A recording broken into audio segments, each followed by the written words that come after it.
You are looking at Julian's pronunciation guide, where we look at how to pronounce better some of the most mispronounced words in the world, like this other curious word. But how do you say what you're looking for today?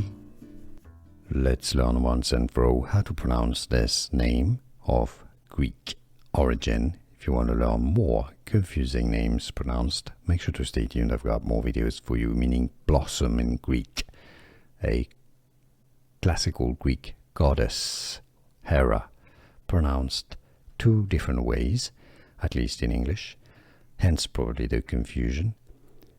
Anthea, Anthea or Anthea.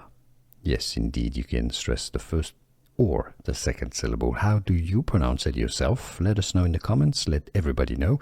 Upvote and comment on other people's pronunciations so we can learn your preferred pronunciations. Anthea or Anthea? Let us know. Well, it's a TH sound. Anthea, Anthea. And now you know.